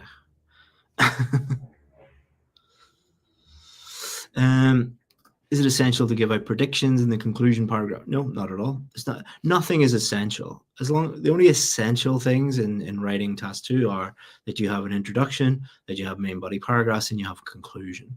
That your ideas are relevant, that they answer the question, that you've developed those ideas, that your grammar is quite accurate, that your vocabulary is quite accurate, that your paragraph, you have clear paragraphing. That's basically it. There's nothing that you must do this or you must do that. Like, you can get a band 9 and you could get 5 students with 5 completely different essays, different ideas, different structures, different ways to answer, and they could all get a band 9. don't listen to anybody who says like this is the only way to write an essay. That's one way to spot somebody who doesn't know what they're doing. If they say this is the only way to do it and you must do it this way, that's a clear sign that they don't know what they're doing. For teaching purposes, it's often easier to, and for efficiency's sake.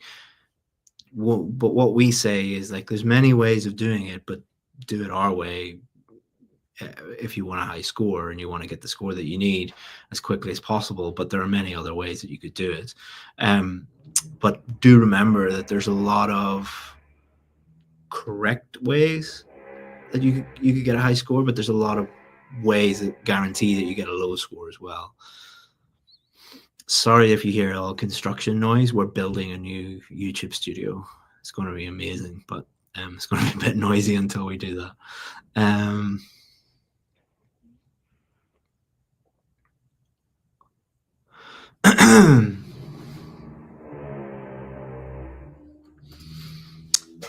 I like the way you phrased this question. You phrased it. It shows that you're thinking about it, so it's good. Do you think using advanced vocabulary in speaking is a benefit or reduces your score? Well, just let's think about it. If you know how to use an advanced word and you know 100% that it is accurate and it is appropriate, so those are two different things, accurate and appropriate to use that word, then that's a good thing. All right, that's a good thing. The problem is that when you learn new words, you're not really sure if it is accurate or appropriate, especially if you're not very good at speaking English. So by telling students, learn this list of words, it's like giving hand grenades to a bunch of chimpanzees.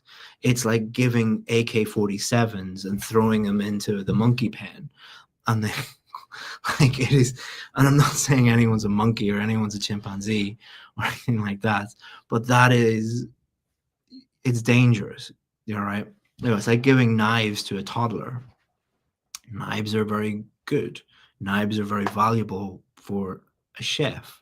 They use them accurately. They use them appropriately.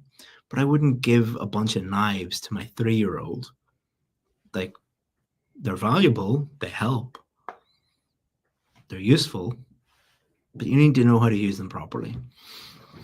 Maybe the hand grenades, AK-47 analogy didn't quite work. I just make this stuff up. So, yeah, apologies if that offended anybody. But why would it?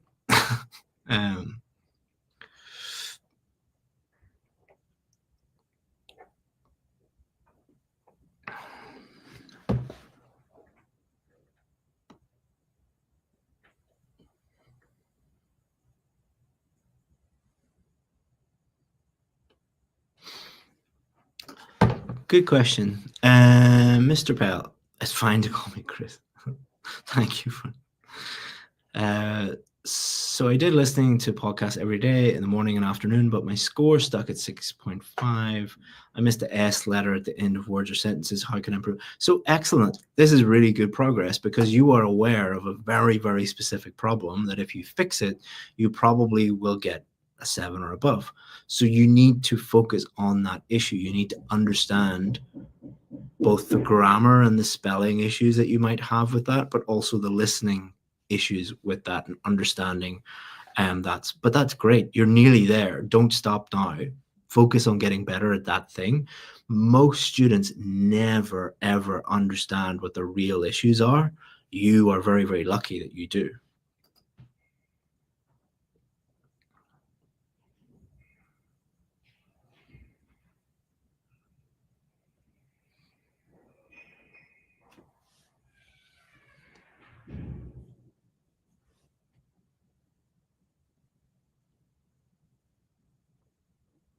Trying to find the next. I'm going to finish in about 10 minutes, guys, because 2 hours is too much time. I've got a lot of other stuff to do.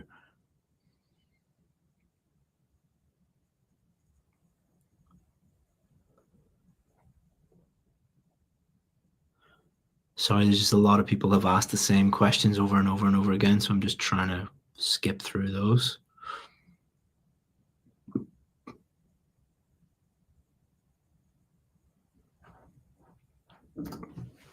Claudia, I've been living in the UK for 5 years, and although I feel I can communicate in almost any context, I still get a band 7. How can I improve to 7.5 or above?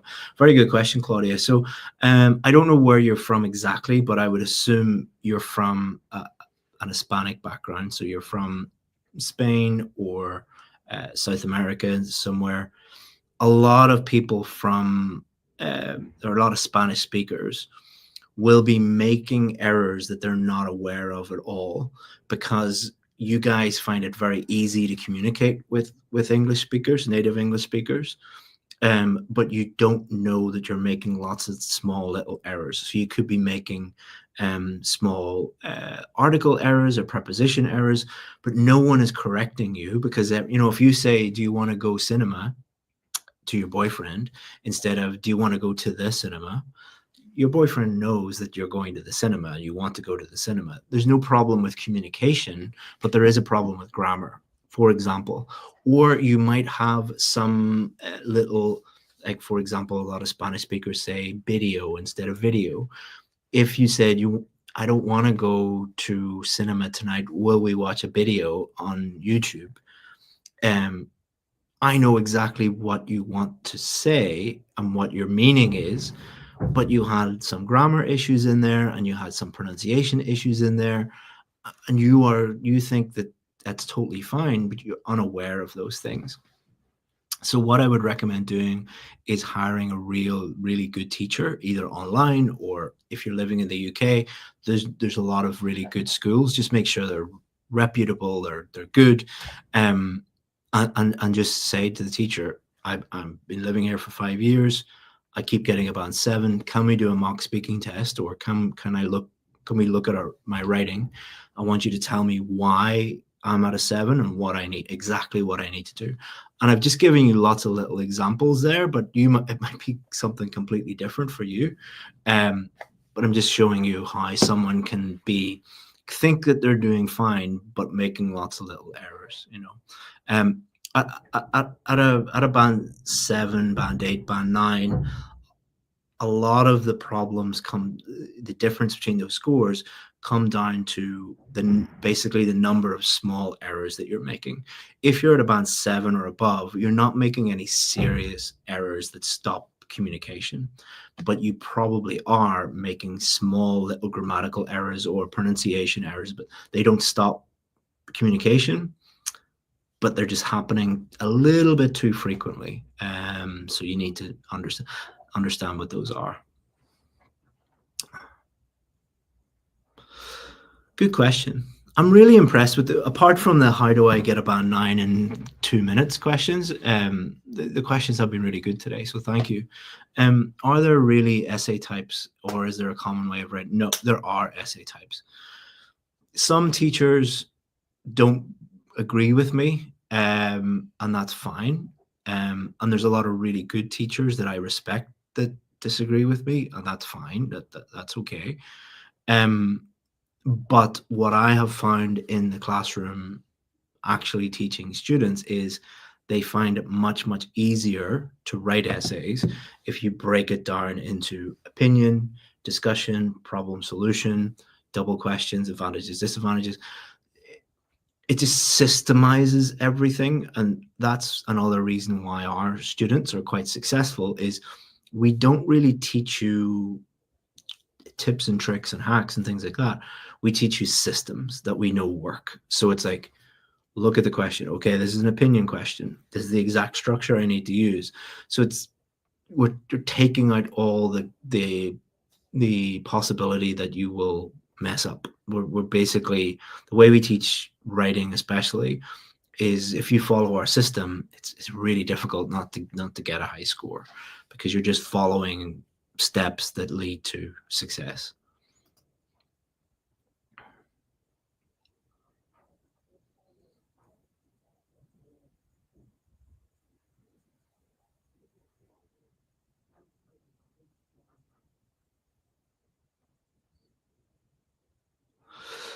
What book do you recommend for practicing English grammar? In general, I don't recommend any books, because for any part of the IELTS test, but especially grammar, because what you really need, so you need two things really to improve your grammar. One, it's grammar is basically just the rules of the language. It's the law of the language. Like if this, then it's very programmatic. It's why a lot of people who are good at coding are quite good at grammar. Sorry about the noise. It'll look really amazing when we do it. So you need to know what those rules are. And if you get a big, thick grammar book, it's just full of all of these rules and it's overwhelming. It's much, much better to just Google it and go to like BBC Learning English has a grammar section, or there's really simple videos online of just like this simple area of grammar. Learn the rules there for free without buying a book. But then the second thing that you need is you need feedback.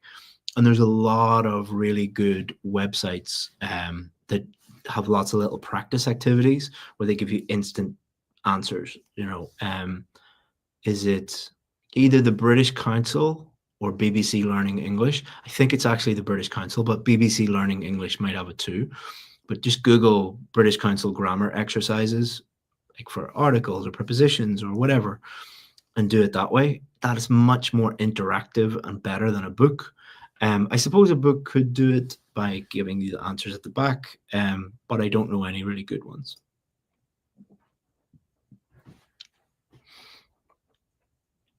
I'm generally not a fan of books for IELTS preparation because just the format of a book means that they need to give very general, wide-ranging advice because their market is everybody, whereas the best way to help students practically improve their score is by doing the opposite of that, which is identifying their specific weaknesses and giving them feedback on how to do that specific thing. Whereas a book is the opposite of that in many, many ways.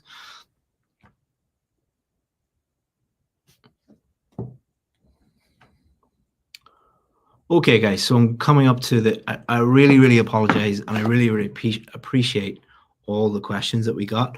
Let me quickly show you how you can get the answer to nearly any question. So let me.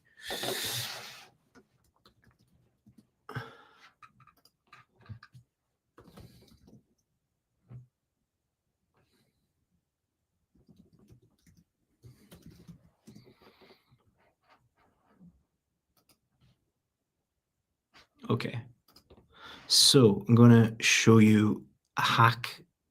We don't teach hacks apart from this one. This is how you get the answer to any question about IELTS, a reliable question. So let me present.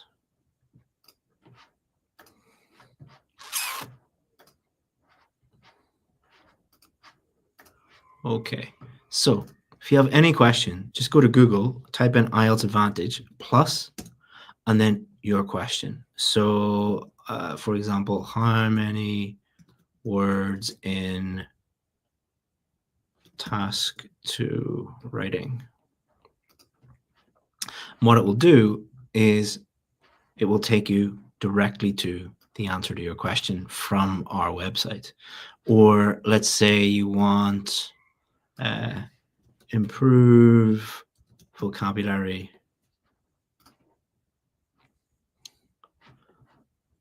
full vocabulary improvement plan, vocabulary mini course, or let's say you want what was another common question that we were getting? AI. Can ChatGPT band 9?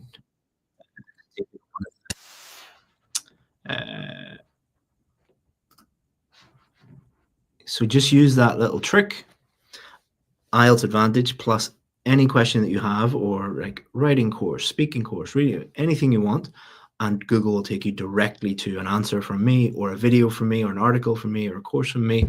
So it's much, much better than waiting for me to answer your question. If you have a question that can't be answered in that way, maybe it's a very specific question, or you have a question about like you want one of our free courses, or you're having particular problems, or you want to join our VIP course or something like that, chris@IELTSadvantage.com is my email address. Just look for IELTS Advantage in your Gmail and it will come up. Just reply to any email that we've ever sent you. Or if you don't have, you're not on our email list, go to our website and you can sign up for our email list or join one of our free courses, and you'll get our on our email list. Or go to our Instagram or our Facebook, send us a message or a DM. If we didn't help you today, I apologize. I can't help everybody. I apologize if I was very harsh with some people, but it is just my way of kind of shaking them a little bit and helping them not fail the test over and over and over again. I hope that it was helpful. I hope that the stuff that we make is helpful and is helping you guys as much as possible. And I hope to see you again soon.